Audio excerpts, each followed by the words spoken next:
नमस्कार,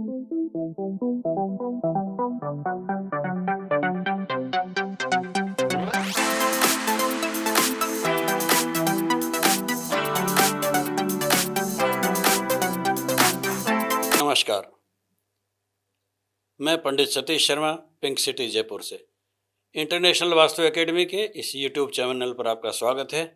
आपसे अनुरोध है, इस चैनल को सब्सक्राइब करें, इसको लाइक करें, इसको शेयर करें और बेल आइकॉन को दबाएं। इन सब से क्या होगा, हमारा वीडियो सबसे पहले आपके पास पहुंचेगा। बात शुरू करते हैं धर्मेंद्र प्रधान के इस्तीफे से। दो बातें हो सकती हैं। धर्मेंद्र प्रधान ने स्वयं ने इस्तीफा दे दिया, एक दो दिन में बातें साफ हो जाएंगी, या धर्मेंद्र प्रधान से इस्तीफा देने के लिए कहा गया हो। दोनों ही बातें राजनीति की बिसात पर एक बड़ी चाल है। चाहे ये सच हो चाहे वो सच हो, इसमें नरेंद्र मोदी ने अपने उस महाअस्त्र को चल दिया है जिसे शतरंज की भाषा में वजीर को मारने के लिए प्यादे को कुर्बान कर दिया गया है। मान लीजिए धर्मेंद्र प्रधान ने इस्तीफा दे दिया, नरेंद्र मोदी को दिया, नरेंद्र मोदी ने राष्ट्रपति के पास भेजा, राष्ट्रपति ने स्वीकार कर लिया। क्या होगा? जंतर मंतर पर जो असल विद्यार्थी हैं वो सब अपने घर लौट जाएंगे। बाकी बचेंगे वो जो डॉलर खाए हुए हैं, पाकिस्तान से पैसा खाए हुए हैं और कहां कहां से पैसा आ रहा होगा उससे संचालित हैं। सारी विदेशी शक्तियां इसमें मिल गई हैं। कोई अगर ये सोचे कि नरेंद्र मोदी, अमित शाह या भारतीय जनता पार्टी देर क्यों कर रही है, षड्यंत्र के उस बिल से जब तक सारे मकोड़े कॉकरोच बाहर नहीं आ जाएं, उनकी पहचान नहीं हो जाए, तब तक नरेंद्र मोदी को, अमित शाह को इंतजार करना ही था। हमारे देश के लोग अधीर हो गए थे, बार बार मांग कर रहे थे कि जल्दी कार्रवाई क्यों नहीं कर रहे। इसका सीधा सा जवाब है, उस बिल से जब तक हर कीड़ा बाहर नहीं आ जाता तब तक ठंडी करके खाने वाले देश के गृह मंत्री अमित शाह और नरेंद्र मोदी कोई कार्यवाही नहीं करते। कभी कहा जा रहा है कि सब इन्हीं के प्रोजेक्टेड लोग हैं, शासन पक्ष के। कुछ कह रहे हैं कि जजेस को अपमानित करने के दृष्टिकोण से या बाहर से मिली मदद के भरोसे कॉकरोच बैठ तो गए, पर उनका आंदोलन हैक करने की लगातार कोशिशें हुई, जिनमें सोनम वांगचुक भी हैं जो जल्दी ही टूट गए, और धीरे धीरे समाजवादी पार्टी, कांग्रेस, अरविंद केजरीवाल सब उसमें घुस गए। और जब घालमेल हो गया, जब ये सिद्ध हो गया कि आंदोलन नहीं है, ये छात्र आंदोलन नहीं है, ये नीट के खिलाफ गुस्सा नहीं है, इसमें विपक्षी दल अपनी गोटियां सेक रहे हैं, तो केंद्र सरकार ने कार्रवाई कर ली। अब जो जांच चल रही है बहुत सीरियस लेवल पर है। यानी एक पैरामीटर उसमें यह भी है कि छात्रों पर सादा भेष में जिन लोगों ने डंडे बरसाए, क्या वो शासन पक्ष के लोग थे, क्या वो पुलिस के लोग थे? जब जांच होगी तो सारी ही होगी। और वो सब गुंडे मवाली, कल भी 215 लोग जो गिरफ्तार किए गए अब तक, आप जानते हैं कि आंखों से, पलकों से, आईडी से उनके घर का अता पता भी आ जाता है।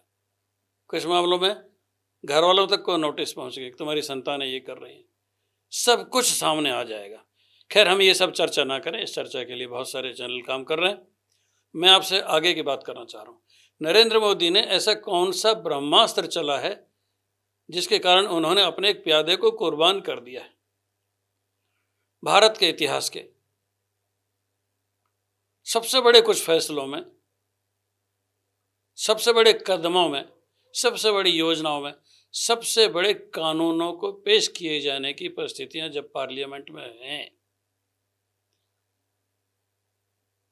तब नरेंद्र मोदी को संसद को अच्छे ढंग से चलाने के लिए शांति की आवश्यकता थी।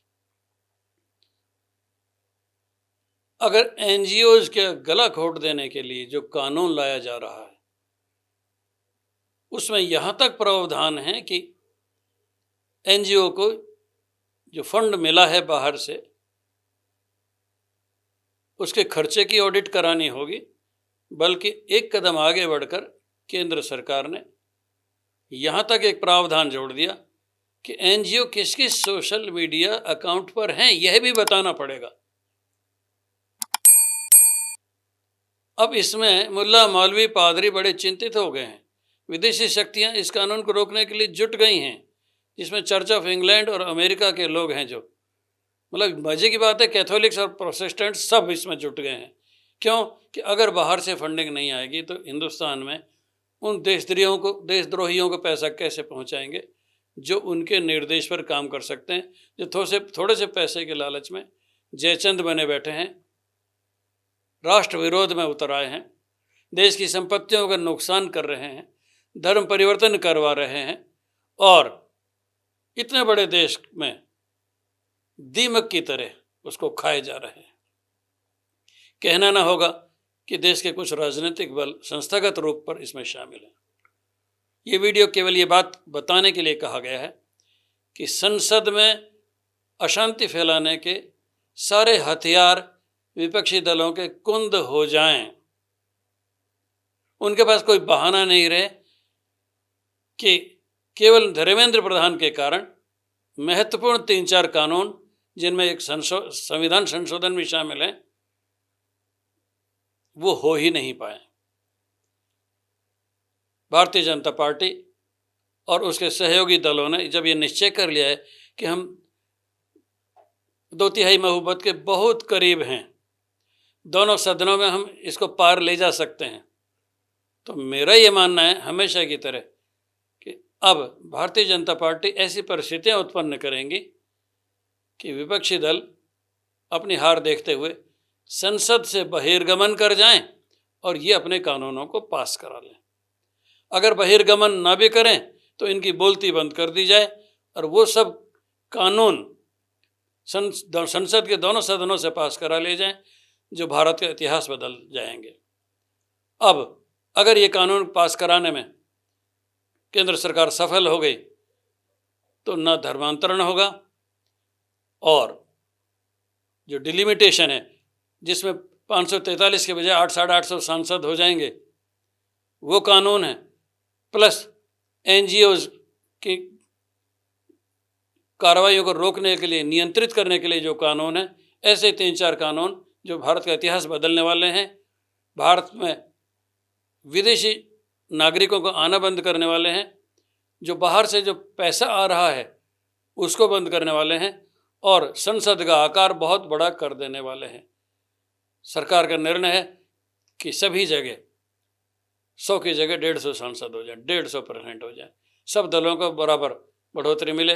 पर उसमें जो साफ साफ दिख रहा है, उसमें यह सब बहुत भारी चिंतित हैं कि इन सब की भूमिका विपक्षी दलों की कमज़ोर हो जाएगी और इस सरकार को हटाया जाना संभव नहीं होगा।